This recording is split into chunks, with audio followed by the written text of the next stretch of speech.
Viewers, Shivani explorer YouTube চ্যানেলে আপনাদের সবাইকে জানাই স্বাগত। আজকে আমি একটা নতুন ভিডিও নিয়ে এসেছি আপনাদের সামনে, হ্যাঙ্গিং হ্যান্ডমেড অ্যাকুরিয়াম, যেটাতে কোনো কারেন্ট লাগবে না, জল লাগবে না, কিন্তু দেখতে লাগবে পুরো অ্যাকুরিয়ামের মতো। তো স্টেপ বাই স্টেপ আমি ভিডিওর মাধ্যমে আপনাদেরকে দেখাবো, তো আশা করছি আপনারা আমার সঙ্গে থাকবেন। তো দেখতেই পাচ্ছেন, প্রথমে একটা থার্মোকল নিয়ে নিলাম। তো থার্মোকলকে পেন্সিল দিয়ে একটু এঁকে মাছের শেপ করে তারপর কাটার দিয়ে কাটা হচ্ছে। এরকম আরও কয়েকটা মাছ আমরা কেটে নিয়েছি।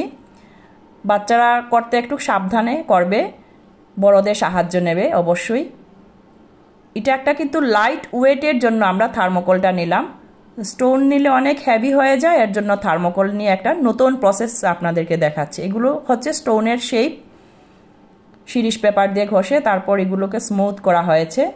তারপর কালার, মাছগুলোকে কালার করে যাতে 3D এফেক্ট আসে, এর জন্য আমরা শিরিষ পেপার ইউজ করেছি। আপনারা চাইলে এটার উপরে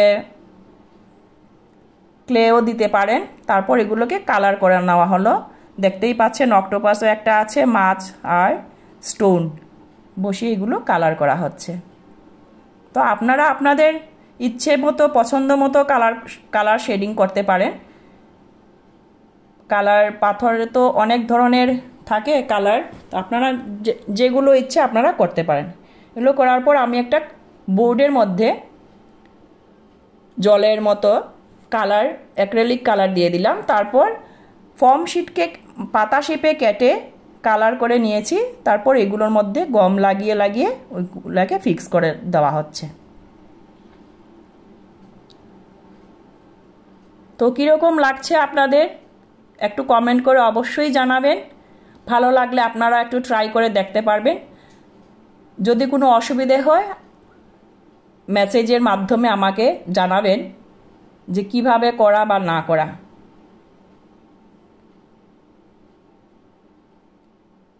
তো কোনো জল লাগবে না, কারেন্ট লাগবে না, সুন্দর করে এটা আপনারা ঘরে সাজিয়ে রাখতে পারবেন। পুরো অ্যাকুরিয়ামের মতোই এফেক্টটা আসবে, দেখতেই পাচ্ছেন আপনারা। ভালো লাগলে অবশ্যই একটা লাইক কমেন্ট করে পাশে থাকার জন্য অনুরোধ জানাচ্ছি।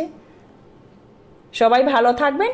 অশেষ অশেষ ধন্যবাদ ভিডিওটা দেখার জন্য।